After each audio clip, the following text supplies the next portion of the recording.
தெரிந்து கொண்டதான வேத பகுதி 1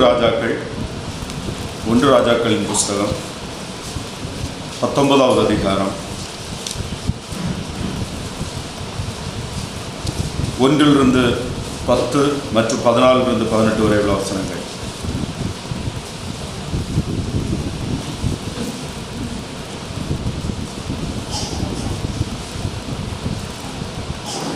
ராஜாக்கள் 19வது அதிகாரம் 1 10 மற்றும் அதே அதிகாரம் 14 18 வரை உள்ள வசனங்களை ஒருவர் வாசிப்போம்.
இருந்தவரை கண்களை பிடிச்சது எங்கள் அன்பின் ஆண்டவரே, மகோன்னதமான பரிசுத்த தேவனே, இந்த நாளிலும் நாங்கள் சிந்திக்க எடுத்துக்கொண்டதான நம்முடைய ஜீவ வார்த்தைகளுக்காக உமக்கு நாங்கள் நன்றி செலுத்துகிறோம், ஸ்தோத்திரிக்கிறோம். கர்த்தர் மாறாதவராகவும் நல்லவராகவும் ஆண்டவருடைய பாவத்தினால் பலவீனப்பட்டிருக்கிற மனுஷனை கொண்டு நீர் உம்முடைய மகிமைக்கின்ற அநேக காரியங்களை செய்கிறோம் என்பதை நாங்கள் அறியும்படியாக கர்த்தர் ஆண்டவரே பயன்படுத்தின தெய்வ மனிதர்களை நாங்கள் வேதத்திலே பார்க்கிறோம். இந்த நாளும் கூட ஆண்டவரே எலியா தீர்க்கதரிசி தன்னுடைய வாழ்க்கையில் ஒரு நெருக்கமான அவருடைய வாழ்க்கையில் ஒரு இக்கட்டான நிலைமையில கர்த்தருடைய கரம் அவரோடு இருந்ததையும் அவர் எப்படி நடத்தப்பட்டார் என்பதை நாங்கள் சிந்திக்கும் போது இந்த நாட்களிலும் ஆண்டவரே நாங்கள் பொல்லாப்பான உலகத்தில் தீமை நிறைந்த உலகத்தில் வைக்கப்பட்டிருக்கிற நாங்கள் விசுவாவுடைய வசனத்தை கேட்கிற விசுவாசிகள் ஒவ்வொருவரும் ஆண்டவரே தேற்றப்பட பலப்படுத்தப்பட ஆண்டவரே இந்த உலகத்தில் வருகிற எந்த சூழ்நிலைகளையும் சந்திக்க திடமனமுடையவர்களாக இருக்க இந்த வசனத்தின் மூலமாக தேற்ற வேண்டும் என்று ஜெபிக்கிறோம். இயேசு மூலம் நாங்கள் ஜெபிக்கிறோம் பிதாவே, ஆமென். எலியா தீர்க்கதரிசியினுடைய வாழ்க்கையில மிக ஒரு இக்கட்டான அல்லது ஒரு முக்கியமான இடத்துல அவர் இருக்கிறதான காரியத்தை நம்ம பார்க்கிறோம். எலியா தீர்க்கதரிசி இஸ்ரவேலில் தீர்க்கதரிசியாக இருந்த காலம் இஸ்ரவேல் தேசத்தில் ஒரு மிக மோசமான காலம். ஆகாப் ஜேசபல் கர்த்தருக்கு விரோதமாக பாகாலை வழிபட்டு விக்கிரக வழிபாடு இஸ்ரவேல் ஜனங்களில் கொண்டு வந்து அதிகமாக பண்ணி தேவனுக்கும் தேவனுடைய ஜனங்களுக்கும் எதிராக அநேக காரியங்களை அவன் செய்ததை நான் பார்க்க முடியும். அப்படிப்பட்ட நாட்களில் தான் அந்த ஆகாப் தீர்க்கதரிசிக்கு இடத்துல எதிராக கர்த்தருடைய தீர்க்க தரிசனத்தை உரைக்கவும் அவனுக்கு முன்பாக கர்த்தரே தேவன் என்பதை நிரூபிக்கும்படியாக எலியா தீர்க்கதரிசி பயன்படுத்தப்பட்டதை நாம் இந்த 17வது அதிகாரத்தில் நம்ம பார்க்க முடியும். ஸோ அங்கே கர்த்தர் எலியாவை கொண்டு செய்த காரியங்களை நம்ம பார்க்கிறோம். கர்த்தரே தேவன் என்பது அங்கு நிரூபிக்கப்பட்டது. பாகாலுடைய தீர்க்கதரிசிகள் கொலை செய்யப்பட்டார்கள் என்பதை நம்ம பார்க்கிறோம். இதனால எரிச்சல் அடைந்த கோபமடைந்த அந்த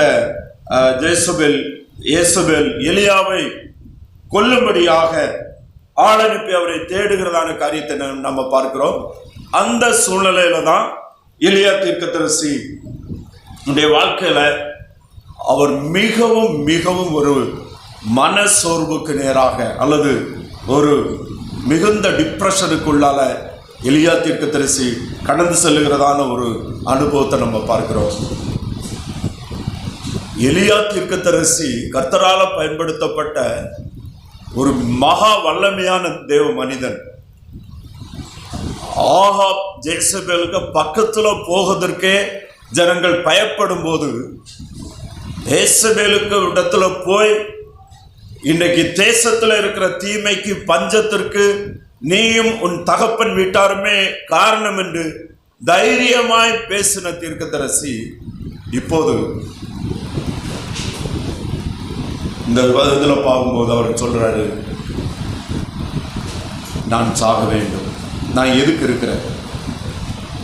அப்படிப்பட்ட ஒரு மனசோர்வுக்கு நேராக அனுமதிக்கப்படுகிறதான ஒரு காரியத்தை நம்ம இங்க பார்க்கிறோம்.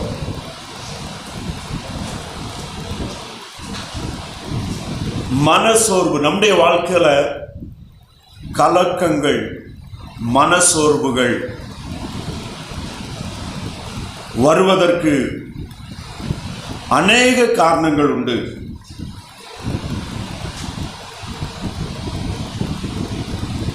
எலியா தீர்க்கதரிசியினுடைய வாழ்க்கையில இந்த மனசோர்வுக்கு காரணமா இருந்தது என்னவா இருக்க முடியும்? அவருடைய தேவனை குறித்த அவருடைய எண்ணம், தேவன் எல்லாவற்றையும் செய்ய வல்லவர், அவரே மெய்யான தேவன், பாகால்களும் விக்கிரகங்களும் உலகத்தில் உள்ள எந்த அதிகாரங்களும் அதற்கு முன்பாக நிற்க முடியாது என்ற ஒரு பாசிட்டிவான ஒரு எதிர்நோக்கான சிந்தனையாய் இருக்கிற அந்த எலியா திடீரென்று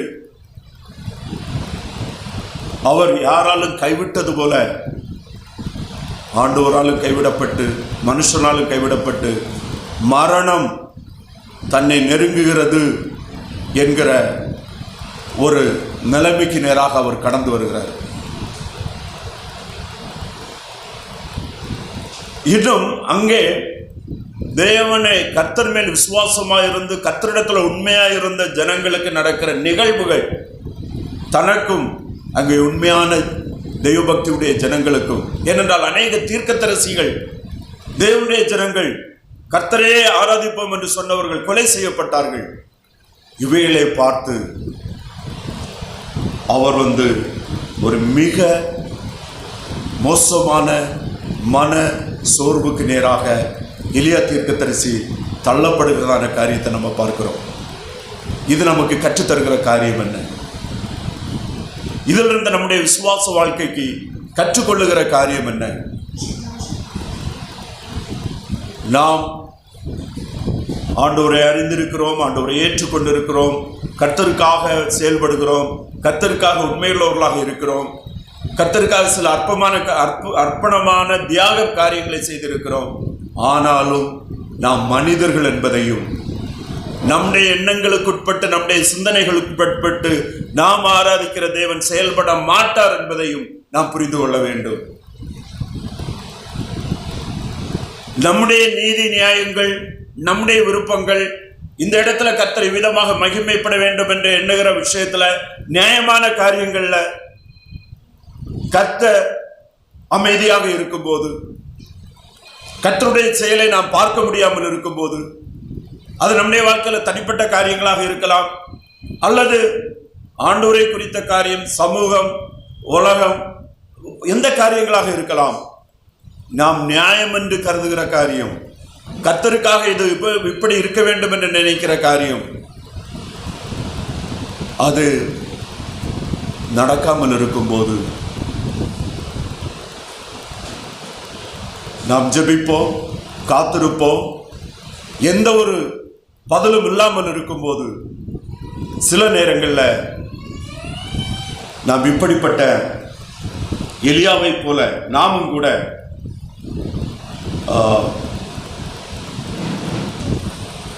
சோர்வடைய வந்து போகும். நாம் கேட்கிற சில செய்திகள், சில நிகழ்வுகள் நம்மையும் இப்படிப்பட்ட சோர்வுக்கு நேராக கொண்டு சொல்ல முடியும். தேவன் அவருடைய சித்தத்தின்படி, அவருடைய மகிமைக்கென்று செயல்படுகிறவர். அவர் ஒரு எந்த காரியத்தில் செயல்படுகிற வேலையையும் செயல்படுகிற விதத்தையும் யாருமே தெளிவாக புரிந்து கொள்ள முடியாது.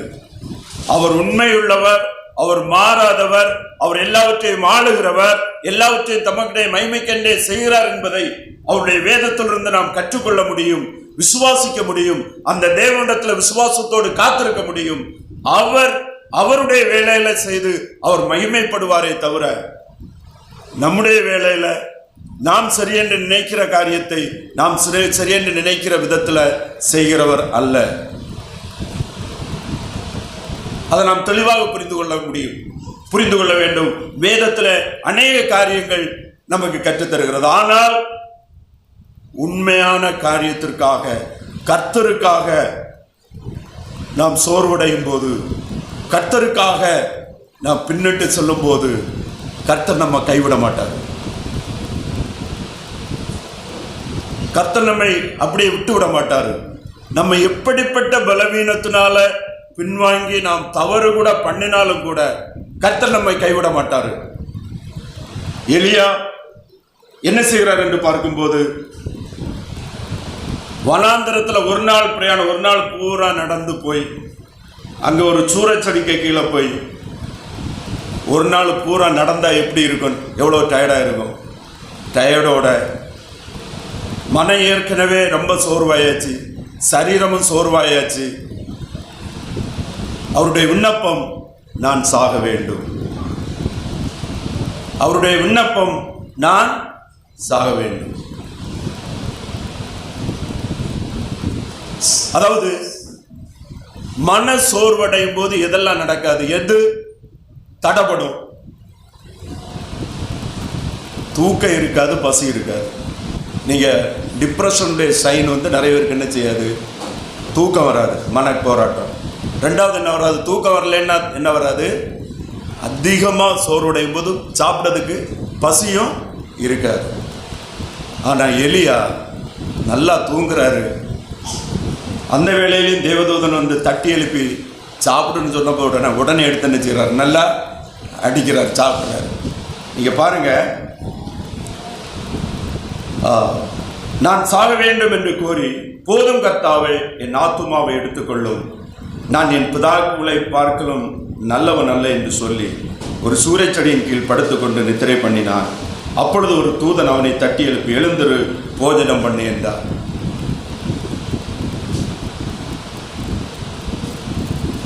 எது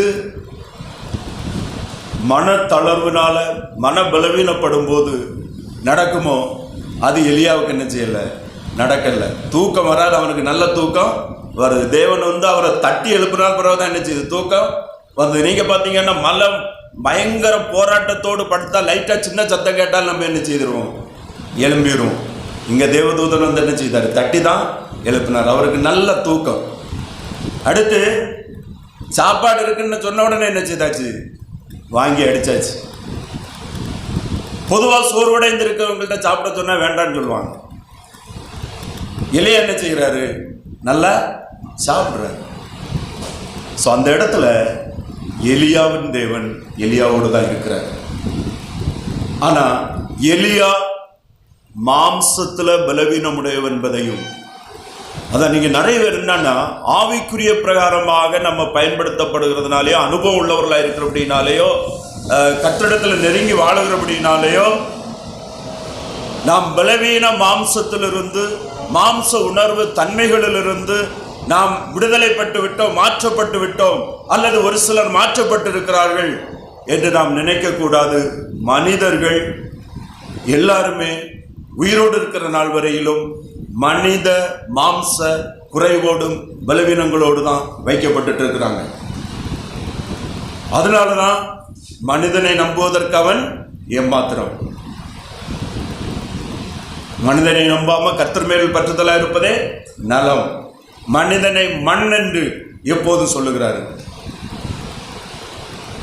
எலியா தேவனால் அழைக்கப்பட்டு பயன்படுத்தப்பட்ட பெரிய தீர்க்கதரிசி, ஆனாலும் மனுஷனே.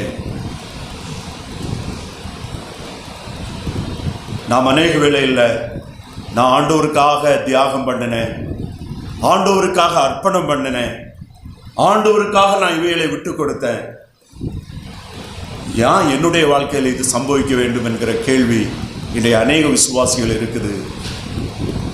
நம்முடைய வாழ்க்கையில் தான் அது சம்பவிக்கும். ஏனென்றால் நம்முடைய வாழ்க்கையின் மூலம் அது சம்பவிக்கும் போது தான் கர்த்தருக்காக நீங்கள் இருந்து இன்னும் அதிகமாக கர்த்தர் உங்களுடைய வாழ்க்கையில் மகிமைப்பட முடியும். எலியாவிடத்தில் கர்த்தர் தேவதூதனை அனுப்பி, எலியாவை நீ ஏன் இப்படி என்னை விட்டு போற, நீ ஏன் சாகணும்னு சொல்ற, நீ ஏன் இப்படி சோர்வடைஞ்சிருக்கிற, நான் உன்னை தீர்க்கதரிசியா பயன்படுத்தினேன் இல்லையா? அப்படியெல்லாம் தீர்க்கதரிசி இடத்துல கர்த்தர் அவனிடத்துல தேவதூதன் அனுப்பி பேசவே இல்லை.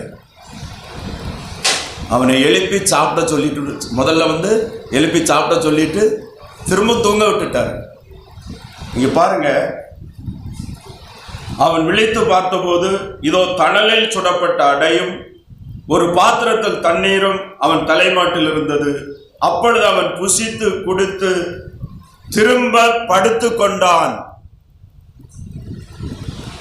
திரும்ப என்ன செய்துட்டான்? தூங்கிட்டான். இது ஒரு அருமையான அனுபவம். பார்த்துக்கிடுங்க,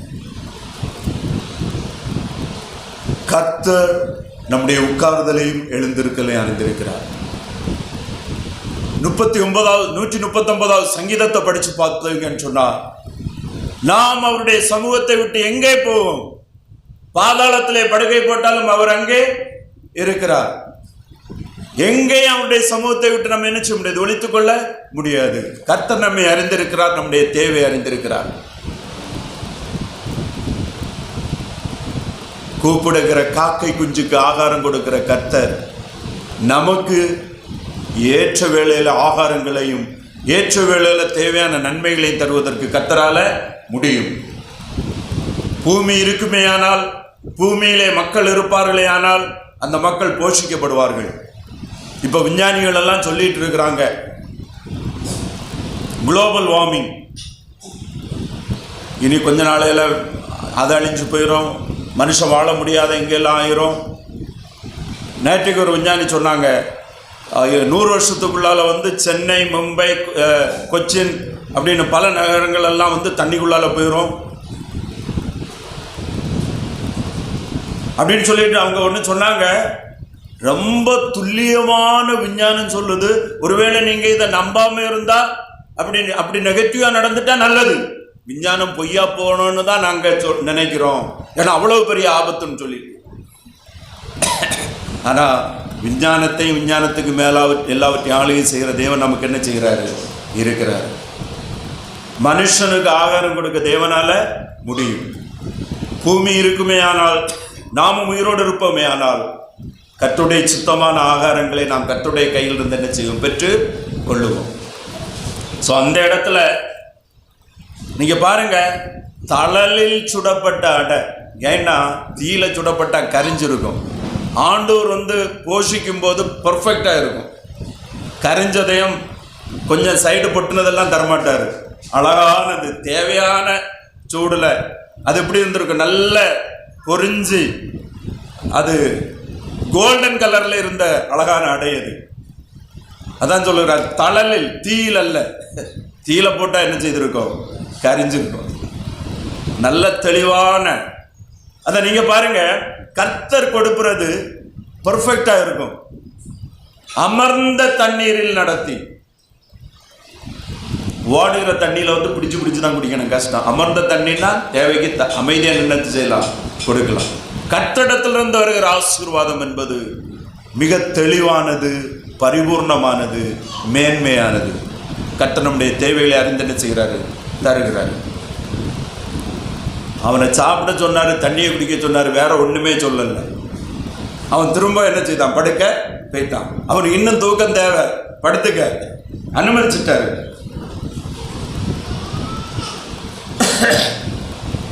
ஏழாவது வசனத்துல கர்த்தருடைய தூதன் திரும்ப 2ஆம் தரம் அவனை தட்டி எழுப்பி, எழுந்திரு, போஜனம் பண்ணு.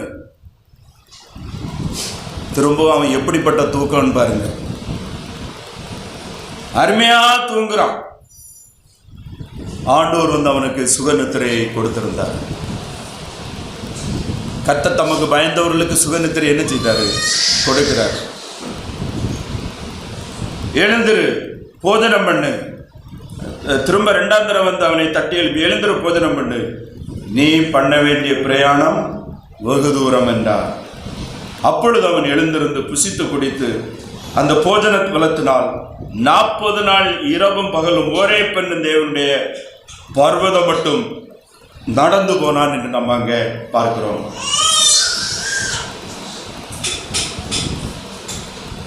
நம்ம இங்க பார்க்கும்போது திரும்பி போதனம் பண்ணி அடுத்து 2வது அவனை, நீ போக வேண்டிய தூரம் வெகு தூரம் என்று அவனை அங்கே ஓரே பெண்ணும் பர்வதம் வரையிலும் அவனை போக சொல்லுகிறாரு.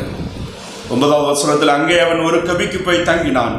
இதோ கர்த்தருடைய வார்த்தை அவனுக்கு உண்டாகி, அவர் எலியாவே, இங்கே உனக்கு என்ன காரியம் என்றார். அதற்கு அவன், சேனைகளின் தேவனாகிய கர்த்தருக்காக வெகு பக்தி வைராக்கியம் உள்ளவனாக இருந்தேன்.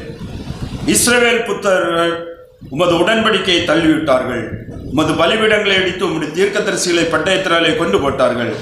நான் ஒருவன் மாத்திரம் மீதி உடையவனும் மீதியா இருந்தேன், என் பிராணனை வாங்க தேடுகிறார்கள் என்றார் என்று நம்ம பார்க்கிறோம்.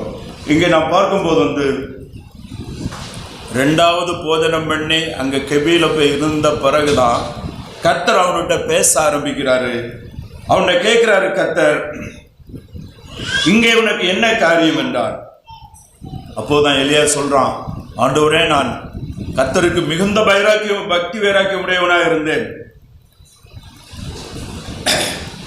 இஸ்ரவேல் புத்திரர் எல்லாரும் உடன்படிக்கையை தள்ளிவிட்டார்கள், உமது பலிபீடத்தை விடுத்து விட்டார்கள், உம்முடைய தீர்க்கதரிசிகளை பட்டயத்தினால் கொண்டு போட்டார்கள். நான் ஒருவன் மாத்திரம் மீதியா இருக்கிறேன், என் பிராணனை வாங்க தேடுகிறார்கள் என்றார். எலியா கர்த்தருடைய கோபம் இஸ்ரவேல் ஜனங்கள் மேல மூண்டு, அவங்களுடைய பாவத்து நிமித்தம் இஸ்ரவேல் ஜனங்கள் தண்டிக்கப்பட்டு, ஜேசபேல் ஆகாப்பின் மூலமாக அநேகர் கொலை செய்யப்பட்டு, தீர்க்கதரிசிகள் எல்லாம் கொலை செய்யப்பட்டு, அந்த சம்பவங்கள் அவனுடைய மனதிற்கு அது புரிந்து கொள்ள முடியாத வேதனையையும், அவன் கர்த்தருக்காக அவனுக்கு இருந்த விசுவாசமும் பக்தியும் அவனை அப்படிப்பட்ட சோர்வுக்கு நேராக கடந்து சென்றது, கடந்து போக வைத்தது என்பதை நம்ம பார்க்கிறோம். உலகம் சாசு அதனுடைய அதிகாரத்துக்கு உட்பட்டதாக இருக்கிறது. உலகத்தில் நடக்கிற அநேக சம்பவங்கள், அதிலும் தேவனுடைய மனிதர்கள் விசுவாசிகள் பாவம் செய்யும் போது, கர்த்தருக்கு பயந்து நடக்காமல் இப்படி பாவம் செய்யும் போது, கர்த்தருடைய கோபம் மூழும் போது, அதனுடைய செயல்கள், அநேக காரியங்கள் தெய்வபக்தி உள்ளவர்களாலும் கர்த்தருக்கு கீழ்ப்படிந்து நடக்கிறவர்களாலும் சில விஷயங்கள் புரிந்து கொள்ள முடியாது.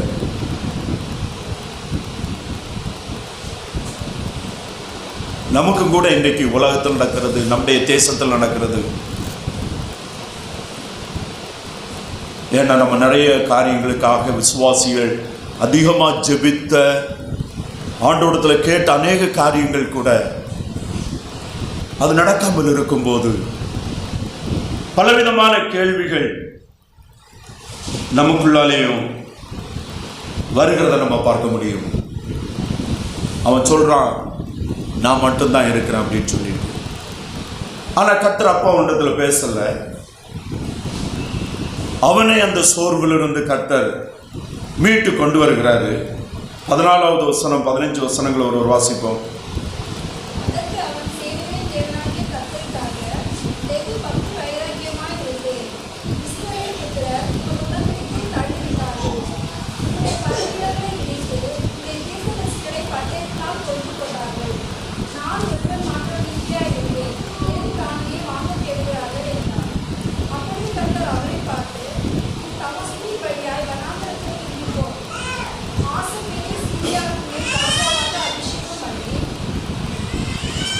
இங்கே நம்ம பார்க்கும்போது மீண்டும் அவன் சேனைகளின் தேவனாகிய கர்த்தருக்கு நான் வெகு பக்தி வைராக்கியமாக இருந்தேன். இஸ்ரவேல் புத்திரர் உமது உடன்படிக்கையை தள்ளிவிட்டார்கள். உம்முடைய பலிபீடங்களை இடித்து உம்முடைய தீர்க்கதரிசிகளை பட்டயத்தினால் கொண்டு போட்டார்கள். நான் ஒருவர் மாத்திரம் மீதியாக இருக்கிறேன், என் பிராணனை வாங்க தேடுகிறார்கள் என்றான். ஆனால் உண்மையிலேயே கர்த்தர் இன்னும் அநேகரை பாதுகாத்து வைத்திருக்கிறாரு. ஆனால் அந்த பதிலை உடனே எலியா தீர்க்கதரிசி இடத்துல சொல்லலை. இல்லை எலியா, இன்னும் அநேகர் இருக்கிறாங்க, நான் பாதுகாத்து வச்சிருக்கிறேன்னு சொல்லலை.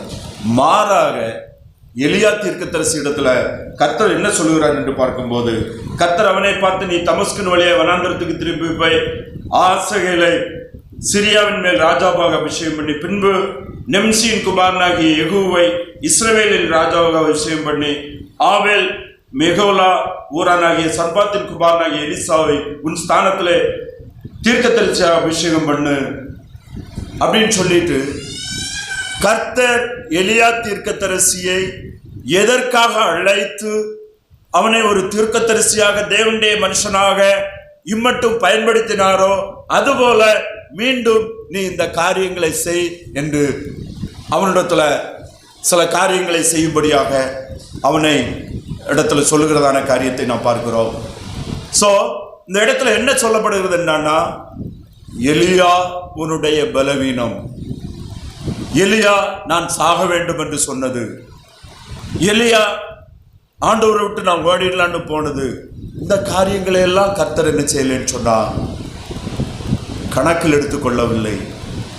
ஏனென்றால் அது மனித பலவீனம். அது அவனுடைய கர்த்தருக்காக அவன் இருந்த வைராக்கியத்தினுடைய விளைவு.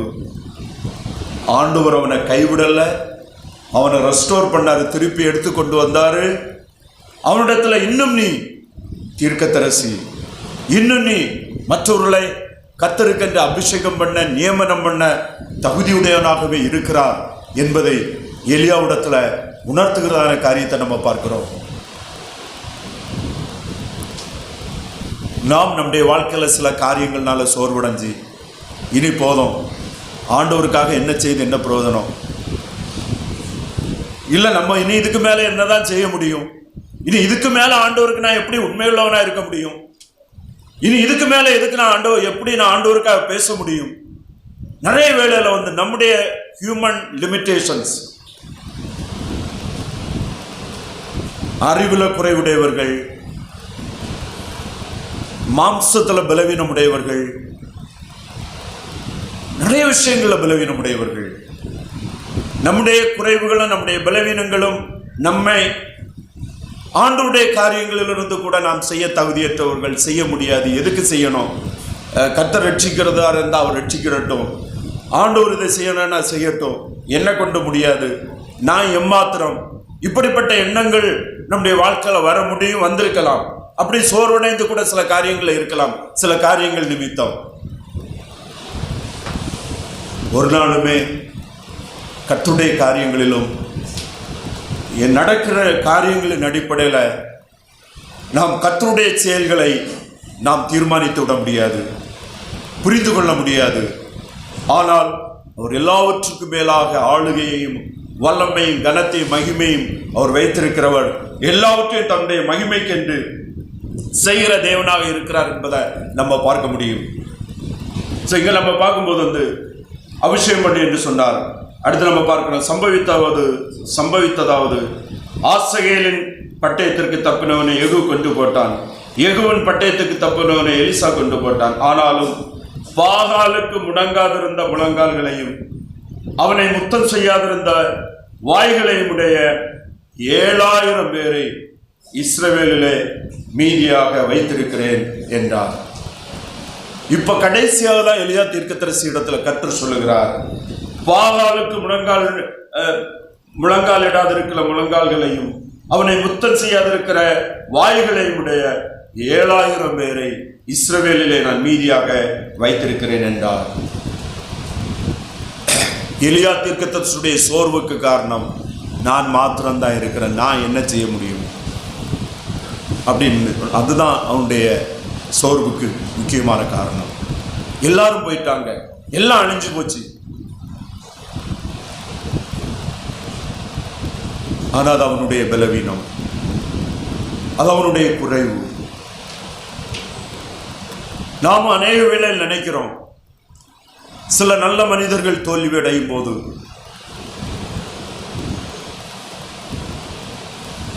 சில நல்ல மனிதர்கள் துன்பப்படும் போது, அல்லது சிலர் இந்த உலகத்தை விட்டு எடுபட்டு போகும்போது நாம் அவர்கள் மேல் எதிர்பார்ப்பு அதிகமுடையவர்களாக இருந்தோமையானால், அல்லது நிறைய விஷயங்களை நாம் சில காரியங்களை நம்முடைய அறிவுக்குட்பட்டு எதிர்பார்த்து தீர்மானமுடையவர்களாக இருந்தால், அவைகள் மாறாக நடக்கும்போது நம்மால் புரிந்து கொள்ள முடியாது, நாம் அதை எடுத்துக்கொள்ள முடியாது. அது நிமித்தம் அநேக வேளையில் நம்மும் எலியாவுடைய நிலைமைக்கு போக முடியும். ஆனால் நாம் இங்கே கற்றுக்கொள்ளுகிறோம், அப்படி போகக்கூடாது. அது தேவனுக்கு பிரியமான காரியம் அல்ல. நாம் எல்லாவற்றுக்கும் மேலாக யாவற்றையும் தேவன் ஆளுகிறார்.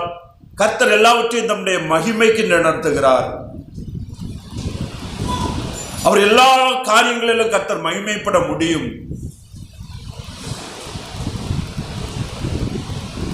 எந்த மனிதனாலும், எந்த வல்லமையினாலும், எந்த அதிகாரத்தினாலும் தேவனுடைய திட்டங்களை மாற்ற முடியாது. No power, no man has a power to do anything against the sovereign will of God.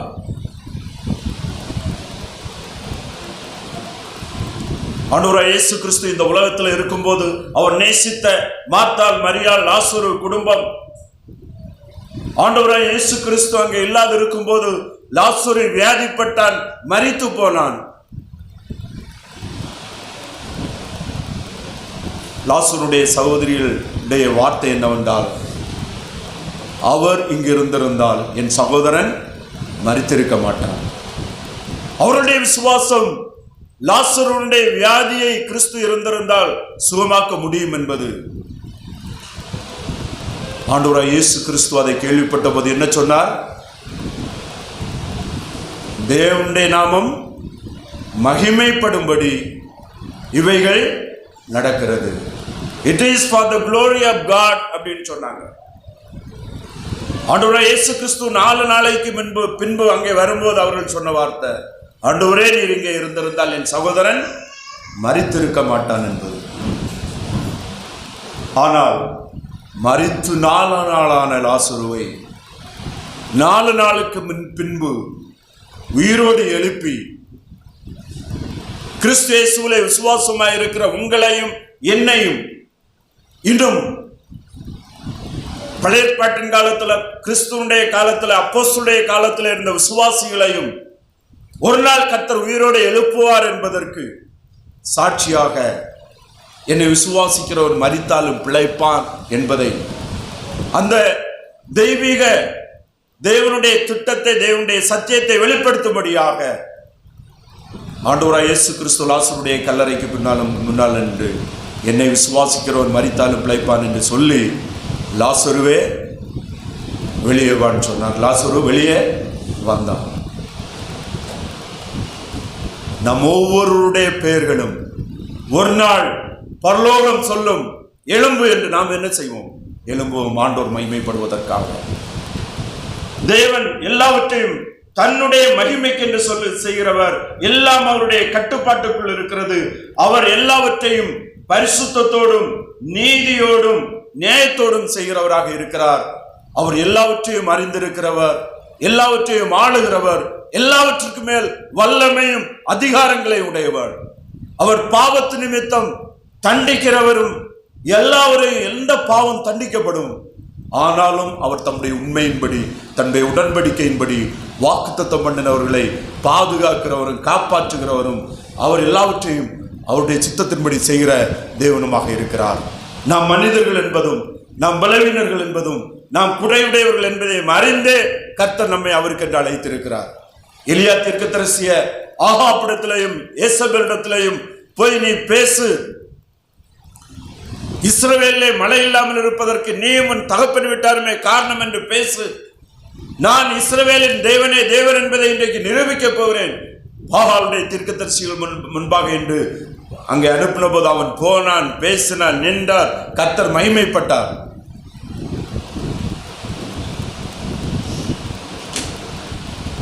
அது எலியாவுடைய பலன் அல்ல.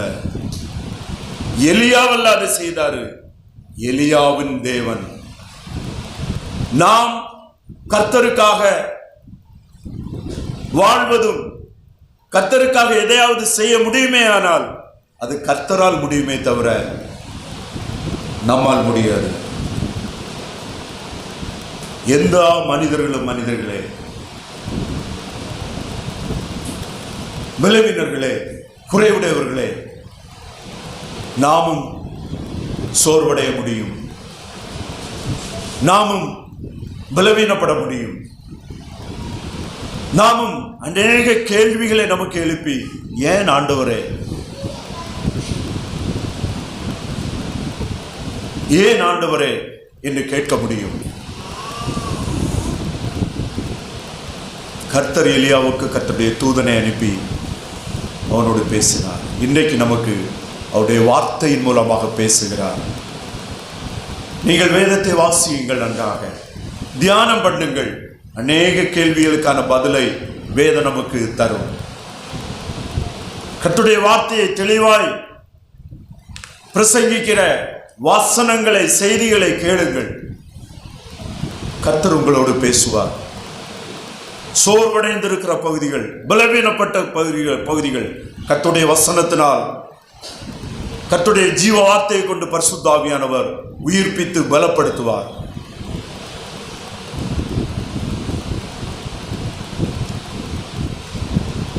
உடைந்த எலும்புகளை உருவாக்குகிறவர், உடைந்த உள்ளங்களை ஒன்றிணைக்கிற தேவ ஆவியானவர். எப்படிப்பட்ட காரணங்கள்னால நாம் உடைந்து போனாலும் கர்த்தர் பாதுகாக்க போதுமானவராயிருக்கிறார். இன்றைக்கு நாம் பார்க்கிற, நாம் நேசிக்கிற நம்ம சபையில் இருக்கக்கூடிய அநேகருடைய சில பிரச்சனைகள், சில பலவீனங்கள், சில குடும்ப காரியங்கள் நமக்கு கேள்வியாக தான் இருக்குது. ஆண்டவரே, ஏன்? Why God? ஏன் ஆண்டவரே? The answer is for the glory of God. அவர்கள் ஆண்டவரை ஏற்றுக்கொண்டவர்களாக இருந்தால், கர்த்தருடைய பிள்ளைகளாக இருந்தால், அவருடைய வாழ்க்கையில் சில காரியங்கள் நாம் விரும்பத்தக்கது அனுமதிக்கப்பட்டிருந்தால், அவர்களும் நாமும் கர்த்தரிலும் அவருடைய வார்த்தையிலும் கர்த்தரை சார்ந்து விசுவாசம் உடையவர்களாக இருப்போம். ஜெபிப்போம். நாம் கர்த்தருடைய மகிமையை காண்போம். கர்த்தருடைய அற்புதமான செயல்களை நாம் பார்க்க முடியும். அவர் நேற்றும் இன்றும் என்று மாறாதவர். நாமும் எலியாவை போல பாடுள்ளவர்கள் தான்.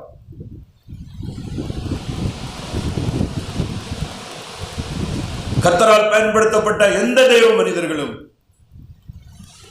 நெருக்கங்களுக்கோ, கஷ்டங்களுக்கோ, வியாதிகளுக்கோ, தள்ளப்பட்ட சூழ்நிலைகளுக்கோ, கைவிடப்பட்ட நிலைமைகளுக்கோ, மரண கண்ணிகளுக்கோ, வேதனைகளுக்கோ விலக்கப்பட்டவர்கள் அல்ல. ஆனால் அவைகள் வழியாய் போய் கர்த்தருடைய கரந்தங்களோடு இருந்து தங்களை மீட்டு பாதுகாத்து வழிநடத்துகிறதை உணர்ந்து கர்த்தருக்கு சாட்சியாக மாறினவர்கள். நாமும் அவைகளின் வழியாக, செங்கடலின் வழியாக, அக்கினியின் ஊடாக, வனாந்தரத்தின் ஊடாக, நெருக்கங்களின் ஊடாக போய் கர்த்தருடைய கரம் நம்மை நடத்துகிறதையும் நம்மை விடுதலை பண்ணுகிறதையும், அவர் அந்த காரியத்தில் ஒரு தெளிவான ஒரு முடிவுக்கு நேராக நம்மை கொண்டு வருகிறதையும் நான் அனுபவிக்க வேண்டும் என்பதுதான் கர்த்தருடைய சித்தம். நாம் ஒவ்வொருவரும் அவருடைய விசேஷித்தவர்களாக, அவருடைய மகிமைக்கென்று நாம் நடத்தப்படும்படியாக தேவனால் தெரிந்தெடுக்கப்பட்ட சந்ததி,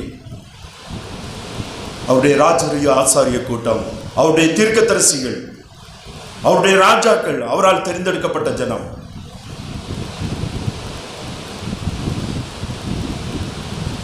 அவர் யாவற்றையும் தம்முடைய மகிமைக்கென்று செய்கிறவர். அவர் எல்லாவற்றையும் தம்முடைய மகிமைக்கென்று செய்கிறவர்.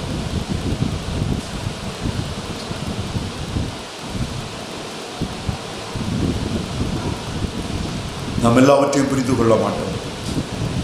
நம்மிடத்தில் எல்லாதற்கும் பதில் இல்லை, ஆண்டவர் தரல. ஆனால் தேவையானவைகளை கர்த்தர் நமக்கு தருகிறார்.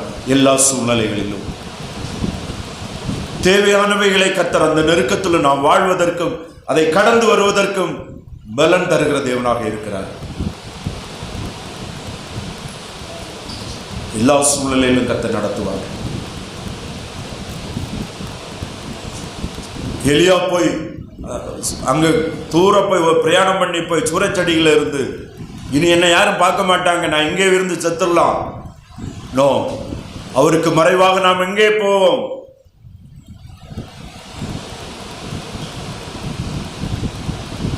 சங்கீதம் 139 அதிகாரம் ஒரு சில வசனங்களை நாம் வாசிப்போம்.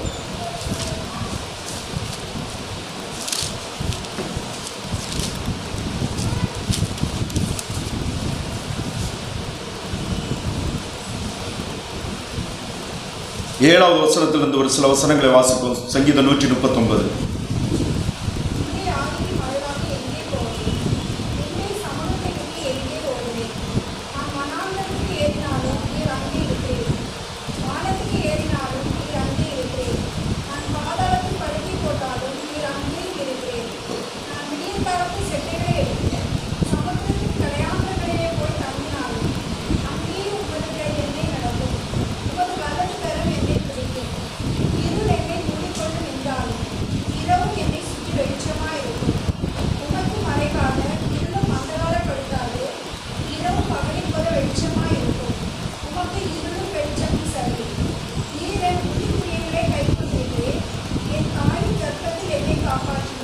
போதும்.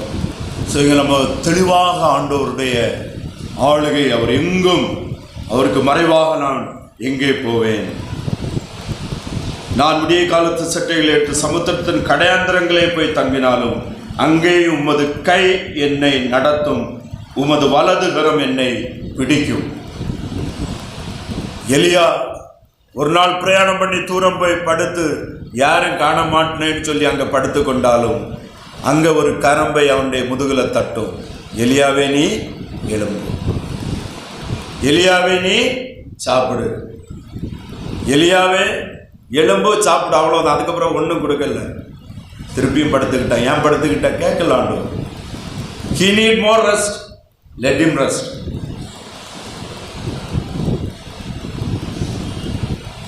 நீங்கள் இந்த பகுதியெல்லாம் வாசித்து பார்க்கும்போது அந்த அதிகாரத்தை நீங்கள் பாருங்கள்.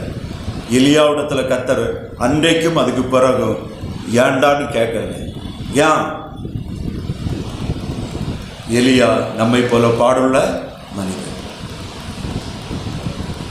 நம்ம எல்லாருமே தப்பு பண்ணக்கூடியவங்க, ஆண்டவருக்கு தெரியும். நம் பலவீனர்கள் என்பதை ஆண்டவர் அறிந்திருக்கிறார். ஆனால் இப்படிப்பட்ட சாட்சிகள், எலியாவின் தேவன் நம் தேவன் என்று நாம் பாடல் பாடுகிறோம். ஆனால் பாடுவதற்காகவும் மாத்திரமல்ல, வாழ்க்கையில் மாதிரியை வைத்து நம்முடைய வாழ்க்கையை ஜெயிப்பதற்காக. நாம் அநேக காரியங்களை பார்க்கும்போது ஆண்டவர் ஆளுகை செய்கிறார், கர்த்தர் வல்லமையுடையவர். This will bring glory to God என்று நாம் நம்ப வேண்டும். எவ்வளவு தீமைகள், எவ்வளவு பொல்லாப்புகள் நடந்தாலும் ஒரு நாள் இவைகள் கர்த்தருக்கு மகிமையாக மாறும் என்று விசுவாசித்து, அந்த விசுவாசத்தின் அடிப்படையில் நாம் ஜெபத்தோடு கர்த்தருக்கு நம்மை ஒப்பு கொடுக்க வேண்டும். ஒருவேளை அநேக காரியங்கள் நம்முடைய தலைமுறையிலே பார்க்க விட்டாலும் கர்த்தருடைய வருகை தாமதித்தால் வருகிற தலைமுறைகள் பார்க்கும். கர்த்தர் மகிமைப்படுவார். தேவன் எல்லாவற்றையும் தமக்கென்றும் தம்முடைய மகிமைக்கென்று செய்கிறார் என்ற விசுவாசத்தோடு நம்மையும் ஆண்டவருக்கு ஒப்பு கொடுத்து, நம்முடைய வாழ்க்கையில் நடக்கிற நிகழ்வுகள், நாம் நேசிக்கிறவருடைய வாழ்க்கையில் நடக்கிற நிகழ்வுகள், சபை குடும்பங்களில் நடக்கிற சம்பவங்கள் எல்லாவற்றிலும் கர்த்தர் மேல் விசுவாசம் வைத்து தைரியமாய் ஜெபத்தோடு கடந்து சொல்லுவோம். கர்த்தர் அவருடைய ஆளுகையையும் அவருடைய கிருபாதார வழிநடத்துதலையும் நாம் ஒவ்வொரு நாளும் நம்முடைய வாழ்க்கையில் காணும்படியாக, உணரும்படியாக, கர்த்தரை ஸ்தோத்தரிக்கும்படியாக கர்த்தர் நமக்கு கிருபை செய்வார். நாம் கண்களை மூடுவோம். நம்மை ஆண்டவருக்கு ஒப்பு கொடுப்போம்.